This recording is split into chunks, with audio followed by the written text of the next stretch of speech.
الله تعالى والفجر وليال عشر والشفع والوتر والليل إذا يسر هل في ذلك قسم لذي حجر.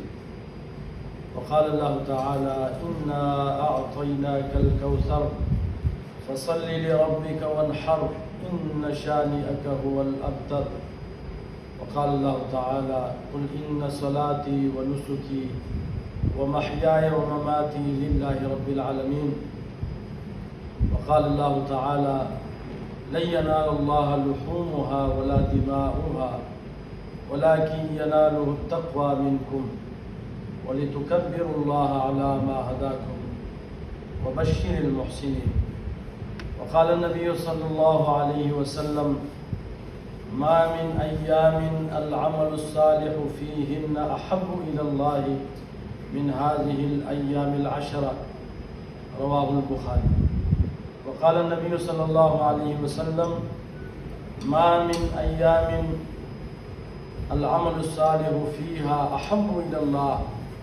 قالوا يا رسول الله ولا الجهاد في سبيل الله؟ قال ولا الجهاد في سبيل الله إلا رجل خرج بنفسه وماله ثم لم يرجع من ذلك بشيء او كما قال علیہ الصلاۃ والسلام. محترم سامعین، السلام علیکم ورحمۃ اللہ وبرکاتہ. بابا جی نے اپنے تمہیدی کلمات میں بات کہہ دی کہ بہت بابرکت محفل ہے. یہ حدیث میں آتا ہے مجتمع قوم فی بیت من بیوت اللہ، کہ جب بھی کچھ لوگ جو ہے اللہ کے دین کے لیے یتلون کتاب اللہ و یتدارسونہ، اللہ کی کتاب کی تلاوت کے لیے، اس کے درس و تدریس سمجھنے کے لیے بیٹھ جاتے ہیں، تو حفتہم الملائکہ، فرشتے ان کو گھیر لیتے ہیں ان کی حفاظت کے لیے. وغشیتہم الرحمہ، اور رحمت ان کو ڈانپ لیتی ہے. اور وذکرہم اللہ فی من عندہ، اور نزلت علیہم السکینہ، ان پر سکینت اور چین، سکون، آرام، یہ اللہ تعالیٰ کی طرف سے ان کے دلوں پر اترتا ہے. اور اللہ تعالیٰ بطور فخر اپنے پاس فرشتوں کے سامنے ان کا تذکرہ کرتا ہے. تو دنیا میں اس سے بڑھ کر کوئی سعادت والی مجلس نہیں. ہمارے خوش قسمتی ہے کہ اللہ تعالیٰ نے ہمیں توفیق دی اور اپنے دین کے لیے، اپنے کتاب سننے کے لیے ہمیں جمع فرمایا. جو آیات میں نے تلاوت کی ہے اور جو احادیث آپ کے سامنے رکھی ہے، بابا جی نے بتایا ہے آدھا گھنٹے میں ایک اہم موضوع ہے، اس کو کوشش کریں گے کہ سمیٹے. دو باتیں انشاءاللہ اس میں ہم بیان کریں گے. پہلی بات جو ہے عشر ذی الحجہ شروع ہو رہا ہے. یہ ذی الحجہ کے مہینے کے پہلے 10 دن، اس کے فضائل کے بارے میں.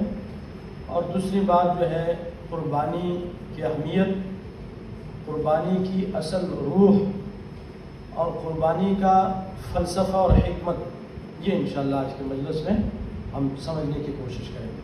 اللہ تعالیٰ مجھے اور آپ کو عمل کرنے کی توفیق عطا فرمائے. پہلی بات یہ ہے، جو آیات ہم نے تلاوت کی ہے سورہ فجر کی ابتدائی 5 آیات میں اللہ تعالیٰ نے قسم اٹھائی ہے. ان 10 ایام کی اہمیت جو ہے اس سے واضح ہوتی ہے کہ جس چیز کے بارے میں اللہ تعالیٰ ویسے بھی کلام کرے، کلام اللہ میں ہو، تو وہ بہت اہم ہے. کلام اللہ ہونا یہ اس بات کے لیے کافی ہے کہ یہ تمام چیزوں سے اہم بات ہو رہی ہے، لیکن پھر اللہ تعالیٰ اس پر قسم اٹھائے تو یہ مزید اس کی اہمیت اس سے واضح ہوتی ہے. اور سورہ حج میں اللہ تعالیٰ نے حج کے منافع میں سے یہ ذکر کیا اور اس کے مقاصد میں سے کہ وَلِيَذْكُرُوا اللَّهَ فِي أَيَّامٍ مَعْلُومَاتٍ، تاکہ لوگ ان معلوم دنوں میں اللہ کو یاد کریں. تو وہاں بھی مفسرین نے اس سے ایام معلومات سے یہ عشر ذی الحجہ یعنی 10 دن جو ہے یہ مراد لی ہے. اور حدیث میں آتا ہے، حضور نبی کریم صلی اللہ علیہ وسلم نے فرمایا، صحیح بخاری کی روایت ہے عبداللہ ابن عباس رضی اللہ عنہما سے، ما من ایام العمل الصالح فیہن احب الی اللہ من هذه الایام العشر، کہ کوئی دن ایسا نہیں ہے، سال کے پورے سال کے دنوں میں ایسے دن اور نہیں ہے جن میں اللہ تعالیٰ کو عمل اتنا محبوب ہو جتنا کہ ان 10 دنوں میں محبوب ہوتا ہے، کہ ان دنوں میں اللہ تعالیٰ کو تمام سال کے مقابلے میں ان دنوں میں زیادہ جو اعمال صالحہ ہے وہ محبوب ہے۔ اللہ تعالیٰ کی قدرت کے جتنے مظاہر ہیں اس میں ایک اہم مظہر یہ بھی ہے کہ ہماری دین میں خشکی نہیں ہے، کہ کوئی اگر مسلسل احکامات، مسائل، واجبات اور اس کا حکم ہوتا مسلسل تو جو تشویق اور ترغیب ہے اس سے بندے مومن کو ہمت ملتی ہے۔ جیسے دنیا میں ہوتے ہیں نا پیکیجز ہوتے ہیں اور خاص اوقات ہوتے ہیں کہ اس وقت میں یہ پیکیج جو ہے اس طرح ہے، یہ چیز اتنے دنوں تک جو ہے اس کا ریٹ کم کر دیا گیا ہے، تو اس میں اٹریکشن ہوتی ہے ہمارے لیے۔ اسی طرح اللہ تعالیٰ نے دین میں بھی اللہ کی رحمت کا ایک مظہر ہے کہ دین میں بھی ایسے مواقع، ایسے اوقات، ایسے مقامات رکھے ہیں، ہمارے دین کے ساتھ اس کا باب جوڑ دیا ہے، تو اس میں بندے مومن کا شوق جو ہے وہ نیک اعمال کرنے کے لیے پیدا ہوتا ہے، اور اس رغبت اور شوق کی وجہ سے اس کی ہمت بڑھ جاتی ہے۔ جیسے جس طرح اللہ تعالیٰ نے ایام کو، خاص اوقات کو فضیلت دی ہے، جیسے خاص مقامات کو دی ہے۔ آپ دیکھتے ہیں کہ حرمین شریفین کو جو فضیلت حاصل ہے وہ دنیا میں کسی مقام کو، کسی جگہ کو حاصل نہیں۔ ایک نماز 1,00,000 نمازوں کے برابر اس کا ثواب ملتا ہے۔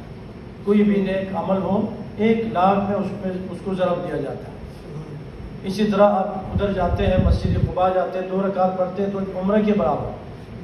تو اسی طرح اللہ تعالیٰ نے مسجد اقصیٰ ہے، مسجد نبوی ہے، مسجد حرام ہے، یہ مقامات ہے شاعر اللہ، ان میں ایک عمل کو کئی دگنا جو ہے گناہ بڑھا کر اللہ تعالیٰ اس کا ثواب دیتا ہے۔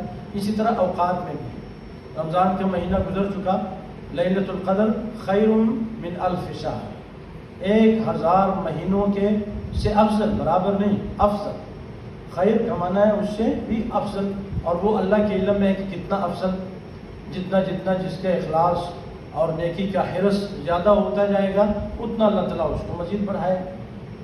یہ تو ہمارے روزمرہ کی زندگی میں بھی اللہ تعالیٰ نے ایسے مواقع جو ہے ہمارے لیے قائم کیے ہیں کہ فجر کی نماز، ترمذی میں حدیث ہے، حضور صلی اللہ علیہ وسلم نے فرمایا من صلی الغداۃ فی جماعت کے ساتھ فجر کی نماز کسی نے ادا کی، پھر بیٹھ کر اللہ کا ذکر کرتا رہا یہاں تک کہ سورج طلوع ہو، اس کے بعد 2 رکعت نوافل ادا کیے، تو فرمایا یہ ثواب کس کے برابر ہے کہ حجۃ و عمرۃ تامۃ تامۃ تامۃ، 3 مرتبہ فرمایا کہ حج اور عمرے کے برابر ہے، کسی کو یہ شک نہ ہو کہ یہ تو بہت بڑی فضیلت ہے، تو 3 مرتبہ فرمایا تاکیداً تامۃ تامۃ تامۃ، یہ کامل حج اور عمرے کا ثواب اس کو ملے گا۔ یہ اوقات ہیں، تو اس طرح مختلف اوقات، اور رمضان کا جو ہے آخری عشرہ ہے اس کی الگ فضیلت ہے کہ اس میں لیلۃ القدر ہے۔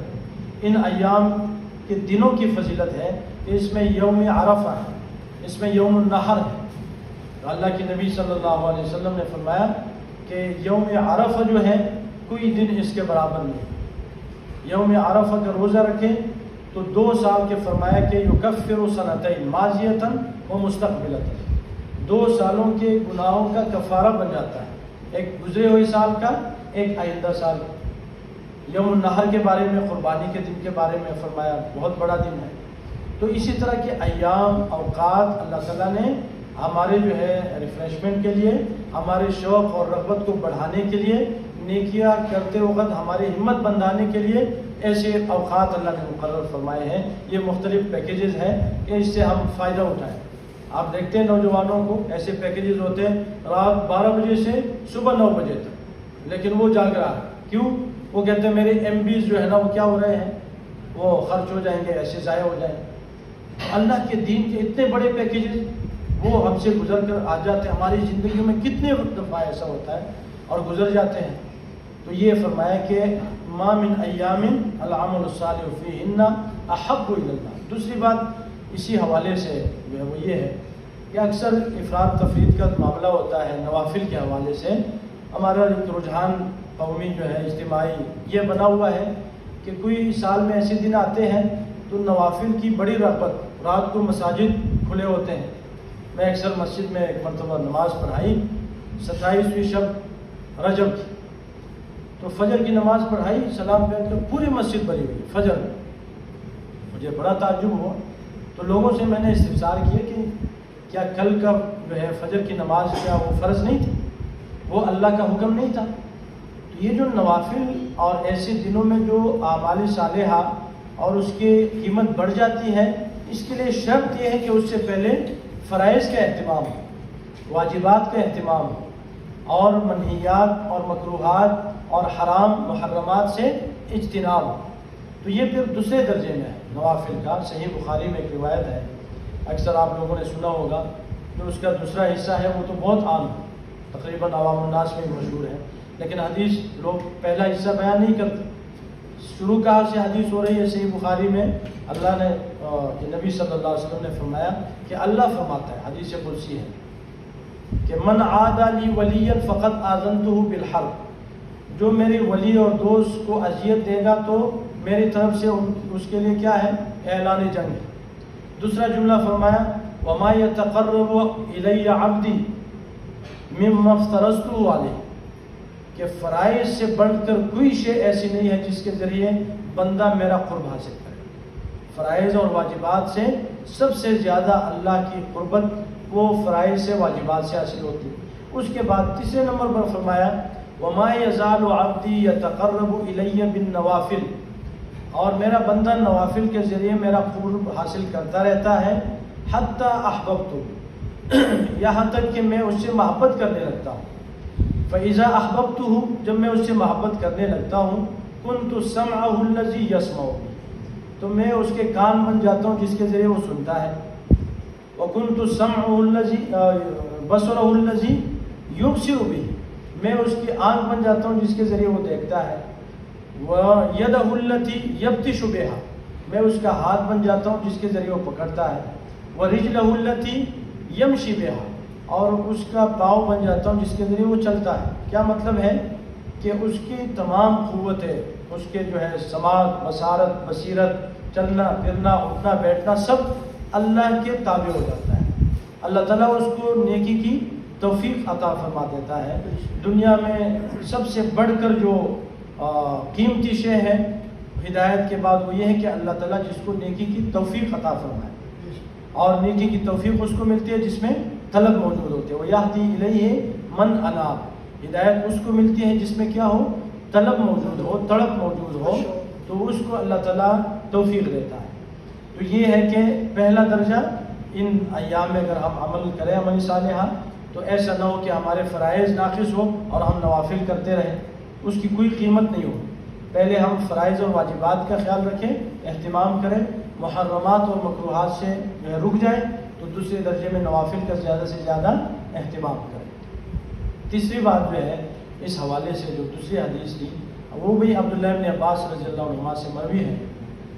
حضور صلی اللہ علیہ وسلم نے جب یہ فرمایا، جو پہلا جملہ گزر چکا کہ ان ایام سے بڑھ کر کوئی اور ایسا دن نہیں ہے جس میں عمل اللہ کو محبوب ہو، تو صحابہ نے پوچھا قالوا یا رسول اللہ ولل جہاد فی سبیل اللہ، کیا جہاد فی سبیل اللہ بھی ان ایام کے عمل کے برابر نہیں ہے؟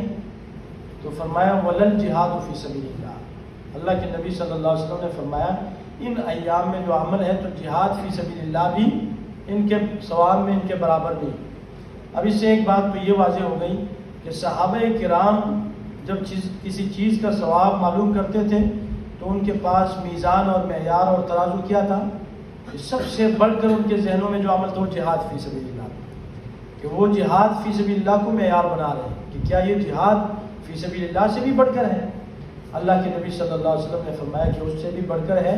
ہاں ایک صورت ہے الا رجل خرج بنفسه وماله، ایک آدمی ہے جو اپنے جان اور مال کو لے کر نکلا اور اللہ کے راستے میں شہید ہو گیا، ولم یرجع بذلك من ذلك بشیء، اس میں سے ایک شے بھی واپس نہیں گیا، نہ اس کی جان واپس آئی نہ اس کا مال واپس آیا، دونوں کو اللہ کے راستے میں خرچ کیا، تو یہ شخص برابر ہو سکتے ہیں ان ایام میں عمل کے لحاظ سے۔ تو یہ دوسری بات ہو گئی۔ اور دو حدیث تیسری حدیث جس میں ہم نے ذکر کا جو ہے بات کی تھی کہ اللہ کے نبی صلی اللہ علیہ وسلم نے فرمایا کہ ما من ایام العمل الصالح فیہن اعظم عند اللہ، اس میں عظیم عمل کوئی سال بھر کے دنوں میں جو ہے عمل کرنا اس سے زیادہ عظیم نہیں ہے ان دنوں کے مقابلے میں۔ تو فرمایا فَأَكْثِرُوا فِيهِنَّ التَّهْلِيلَ وَالتَّكْبِيرَ وَالتَّحْمِيدَ، اس میں اللہ کا ذکر عام کرو، سبحان اللہ، الحمدللہ، لا الہ الا اللہ، اللہ اکبر، اور خاص کر تکبیر کا پھر احادیث میں الگ تذکرہ آیا ہے۔ اور اس حوالے سے ایک سنت پر تو ہم عمل کرتے ہیں، 9 ذی الحجہ کے فجر کے بعد سے لے کر 13 ذی الحجہ کے عصر تک کی 23 نمازوں میں ہم تکبیرات پڑھتے ہیں خاص اوقات میں نمازوں کے بعد، لیکن اس کو تکبیرات اور ذکر مقید کہتے ہیں جو خاص وقت کے ساتھ ہو، اور ایک ہے ذکر مطلق، تکبیرات مطلق جو کسی وقت کے ساتھ خاص نہ ہو، نماز کے باہر بھی، اندر، نماز کے بعد، اور اٹھتے بیٹھتے ہر وقت ہم پڑھ سکتے ہیں، اور وہ 1 ذی الحجہ سے شروع ہوتی۔ یہ سنت آج کل تقریباً جو ہے متروک ہو چکی ہے۔ صحابہ کرام ابو ہریرہ رضی اللہ عنہ اور عبداللہ بن مسعود رضی اللہ عنہ یہ نکلتے تھے اور بازاروں میں تکبیر پڑھتے تھے 1 ذی الحجہ سے، اور صحابہ کرام ان کی اتباع کرتے تھے، وہ بھی پڑھتے تھے۔ تو ایک تو یہ کہ ہمیں چاہیے کہ 1 ذی الحجہ سے ہماری تکبیرات جو ہے شروع ہو، کہ وہ خاص نہ ہو نماز کے ساتھ، وہ ہر وقت ہم پڑھ سکتے ہیں، اور جو 9 ذی الحجہ سے ہیں وہ پھر صرف نمازوں کے ساتھ جو ہے ان کا تعلق یہ خاص ہے۔ یوم عرفہ کے بارے میں حدیث سنائی کہ حضور صلی اللہ علیہ وسلم نے فرمایا کہ یوم عرفہ جو ہے یہ یکفر سنتین، 2 سالوں کے گناہوں کا کفارہ بن جاتا ہے، پچھلے بھی اور اگلا سال، ان کا یہ اہمیت ہے۔ یوم النحر قربانی کا دن ہے، اس کی اپنی جو جگہ جو ہے اہمیت ہے۔ تو یہ کچھ پہلی بات اس حوالے سے یہ ہوئی کہ عشرہ ذی الحجہ کی کچھ فضائل احادیث آپ کے سامنے ہیں۔ دوسری بات جو ہے وہ اس حوالے سے یہ ہے کہ قربانی جو ہے اس کی اہمیت کیا ہے اور اس کا فلسفہ کیا ہے، اس کی روح کیا ہے۔ اس کی اہمیت تو اس سے ہم اندازہ لگا سکتے ہیں کہ اللہ کے نبی صلی اللہ علیہ وسلم نے فرمایا کہ جس کی استطاعت ہو وہ پھر بھی قربانی نہ کرے، جس کی طاقت ہو پھر بھی قربانی نہ کرے، فلا یقربن مصلانا، پھر وہ ہماری عیدگاہ میں نہ آئے۔ کافی سخت بات ہے، اللہ کے نبی صلی اللہ علیہ وسلم اپنے زمانے میں اپنے ساتھیوں سے فرما رہے ہیں، صحابہ کرام سے، جس کی طاقت ہو قربانی نہ کرے تو ہمارے عیدگاہ میں نماز یہ عید کے لیے وہ نہ آئے بطور سزا۔ یہ دنیاوی سزا اتنی سخت ہے، اخروی کیسے ہو؟ تو ایک یہ، دوسرا ایک ہے یہ اتنا اہم ہے قربانی کہ حضرت ابراہیم علیہ السلام کے جو امتحانات ہیں جن پر ان کو اللہ کی طرف سے امامت کا لقب ملا، اور قیامت تک کے لیے اللہ تعالیٰ نے ان کا ذکر خیر لوگوں کے زبانوں پر جاری کیا، تو اس میں سب سے آخری اور نقطۂ عروج جو ہے ان کی قربانیوں کا وہ کیا ہے، اور ان کے امتحانات اور ابتلا اور آزمائش کا وہ قربانی ہے۔ امام شاہ ولی اللہ رحمہ اللہ جو ہے وہ فرماتے ہیں، انہوں نے لکھا ہے کہ اصل میں یہ قربانی جو ہے یہ جان کی قربانی تھی۔ ایسا بھی ہو سکتا تھا کہ اللہ حکم دیتا کہ جیسے 15-20 ہزار میں ایک حصہ ہوتا ہے، تو حکم دیتا کہ 15-20 ہزار روپے صدقہ کرو ان دنوں میں، لیکن پھر وہ جان کی جو قربانی کی طرف ذہن جاتا ہے، جاندار کو ذبح کرتے وقت یہ چیز حاصل نہ ہوتی، یہ بھی کام صدقے کی طرح اور زکوٰۃ کی طرح ایک انفاق ہو جاتا ہے۔ اس لیے اللہ تعالیٰ نے اس کو مال کے ساتھ جو ہے اس کو اٹیچ نہیں فرمایا، بلکہ اس کو جان کی قربانی تھی تو جاندار کے ساتھ اس کو متعلق کیا کہ اپنے بیٹے کو حضرت ابراہیم علیہ السلام نے لٹایا، اور پھر اس کے بعد بدلے میں اللہ تعالیٰ نے جانور بھیجا۔ تو یہ قربانی جو ہے یہ حضرت ابراہیم علیہ السلام کے قربانیوں کا ابتلا اور آزمائش کا نقطۂ عروج ہے، جن کے بارے میں بھی آیت میں نے تلاوت کی کہ اللہ تعالیٰ فرما رہے ہیں کہ ہم نے ان کو آزمایا تو انہوں نے وہ کلمات فَأَتَمَّهُنْ، وہ اس امتحان میں تمام امتحانوں میں پاس ہو گئے۔ وہ امتحانات اور وہ آزمائشیں اور ابتلا وہ کیا تھی؟ اس میں پہلا جو ہے سرسری میں 2-4 پوائنٹ کا تذکرہ کرتا ہوں۔ پہلا امتحان تھا عقل و شعور کا امتحان۔ جیسے عقل و شعور کے میدان میں قدم رکھا تو نظر اور فکر کا امتحان، عقیدے اور نظریے کا امتحان۔ ہماری کوشش یہ ہوتی ہے نا، ہمارے بچے جوانی میں قدم رکھتے ہیں تو ہم چاہتے ہیں کہ یہ کیا رہے، نیوٹرل رہے، خالی الذہن رہے۔ اس کے ہمارے جو مذہبی طبقات ہیں تو وہ بھی ایک سبب بنتے ہیں کہ بہت زیادہ اختلافات اور ان چیزوں میں سے لوگ ڈرتے ہوئے اپنے بچے کو جو ہے نا مخصوص چاپ سے بچانے کے لیے خالی و ذہن رکھنا جو ہے وہ زیادہ بہتر سمجھتے ہیں. لیکن یہ ضروری ہے عقیدہ اور نظریہ. جیسے بچہ جو ہے بالغ ہو جائے اور جوانی کے میدان میں قدم رکھے تو اس کو ایک نظریہ جو ہے وہ ملا. اور نظریہ صرف یہ نہیں ہے کہ جو مثبت پہلو ہے اس کو لے کر چلے اور ہم کہیں کہ اپنا چھوڑو مت اور دوسرے کو چھیڑو مت. اگر ایسا ہوتا تو اللہ کے نبی صلی اللہ علیہ وسلم کو کیا ضرورت تھی کہ مکہ چھوڑ کر چلے جاتے؟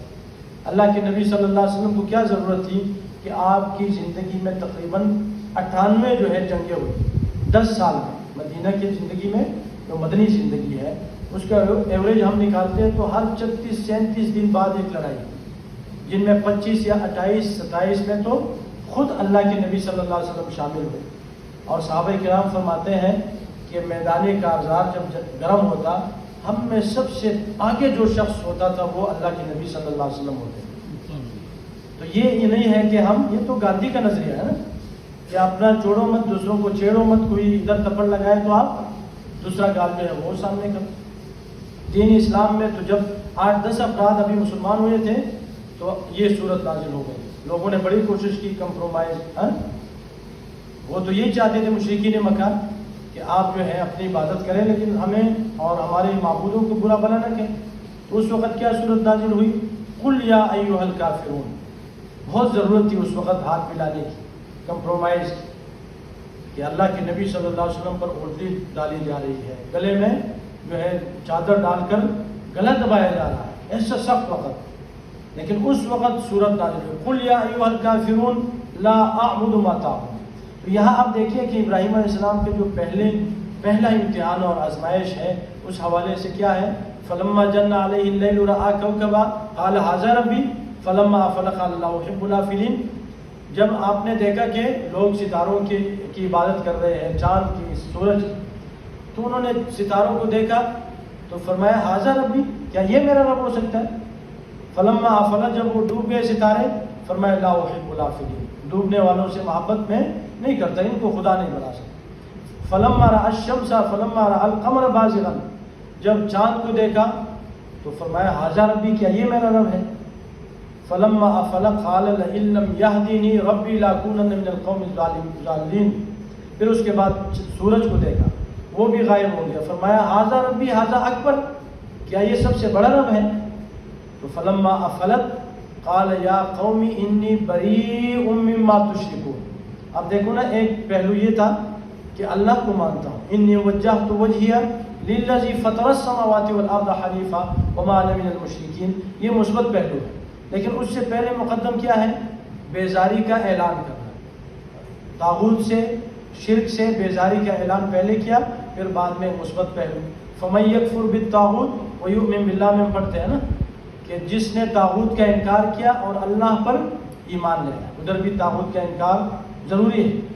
تو یہ دونوں صورتیں جو ہے یہ جوانی میں قدم رکھتے ہوئے حضرت ابراہیم علیہ السلام نے بطریق احسن اس امتحان سے گزر گئے.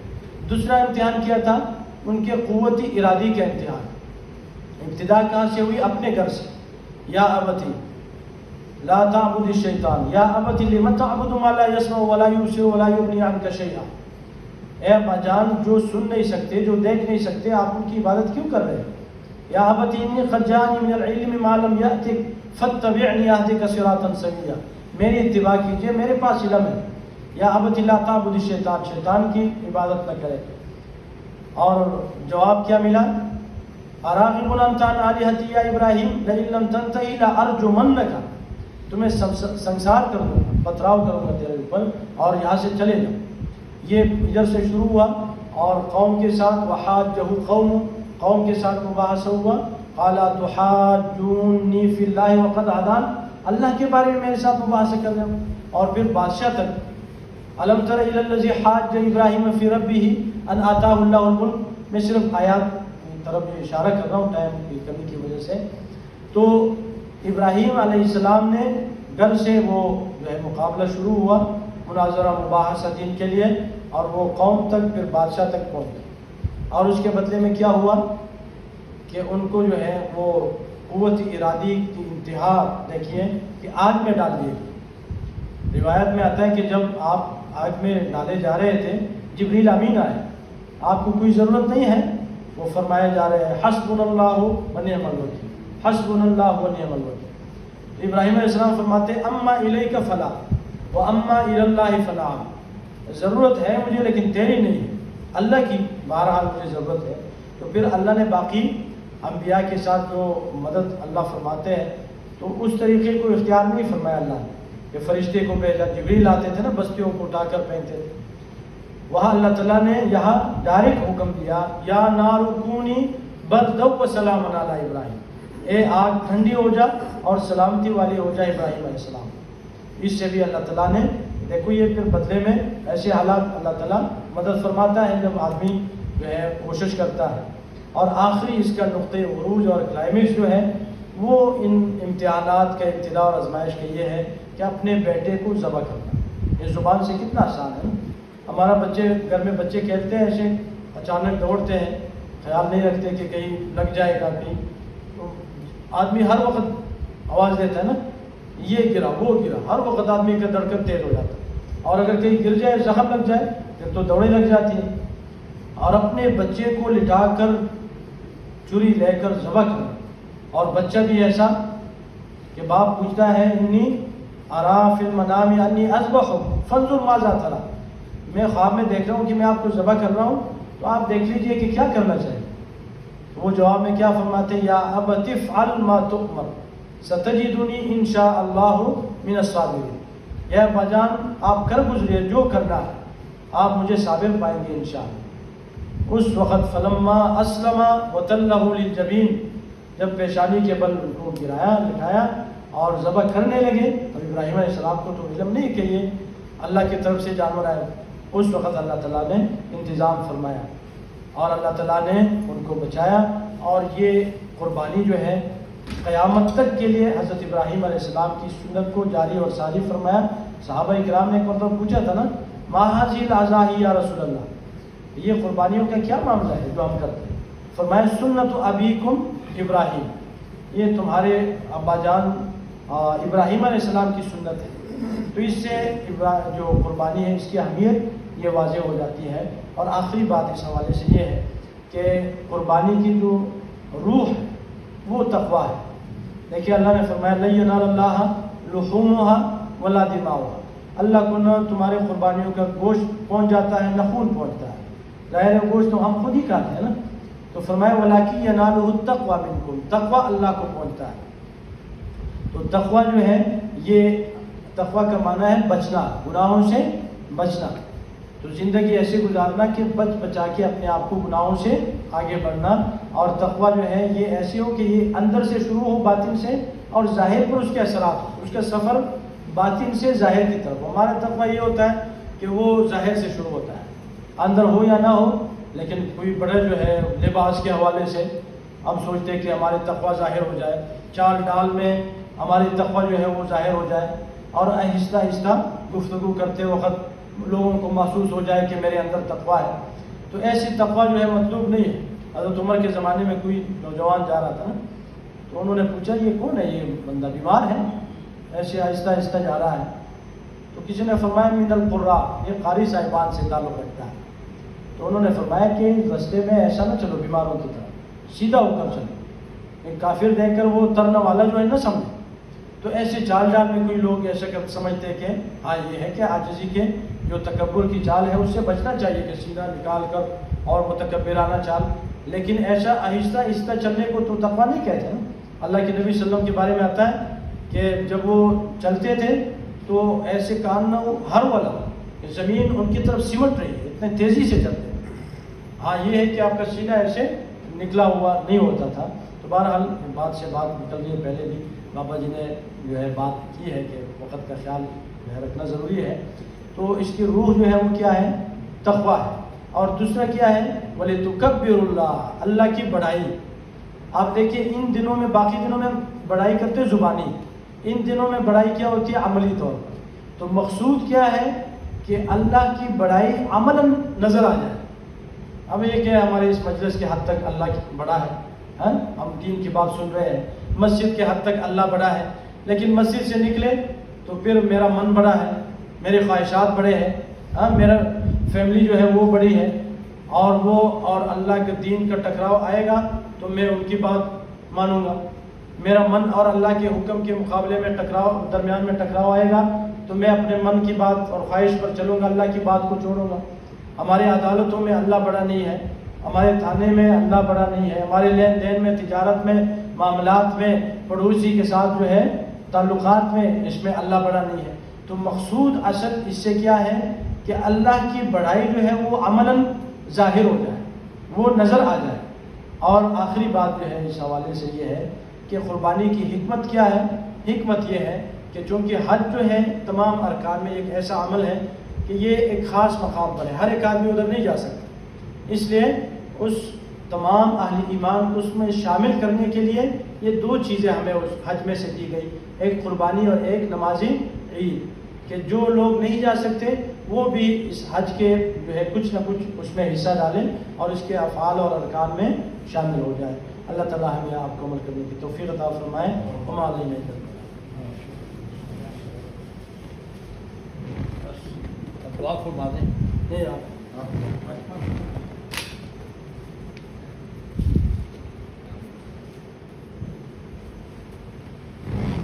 الحمدللہ رب العالمین والعاقبۃ للمتقین والصلاۃ والسلام علی رسول النبی الکریم وعلی آلہ وصحبہ اجمعین۔ یا رحمن الرحیم یا ارحم الراحمین، تیری توفیق سے تیری قرآن کی محفل ہمیں تم نے نصیب کی۔ یا اللہ اس کتاب اللہ کا صحیح نور ہمیں عطا فرما۔ یہ کتاب ہدایت ہماری ہدایت کے لیے آئی ہے، یا اللہ ہمیں ہدایت عطا فرما۔ یا اللہ یہ کتاب ہمیں دنیا میں سر بلند کرنے کے لیے آئی ہے، اے اللہ اس کا صحیح قدر کرنے کی توفیق عطا فرما۔ اس کو پڑھنا، اس کو سمجھ کر پڑھنا، یا اللہ ہماری امت میں اللہ اس قرآن کی وجہ سے آج ہم دنیا میں ذلیل ہوئے ہیں، اے اللہ ہمیں رجوع کرنے کی توفیق عطا فرما۔ اس محفل کو اللہ تا ابد قائم رکھ، یا اللہ اس محفل کو قائم کرنے والوں کو اے اللہ دونوں جہانوں کی برکتیں عطا فرما، اور جو محفل میں آئے ہیں ان کی دلی حاجات کو پوری فرما۔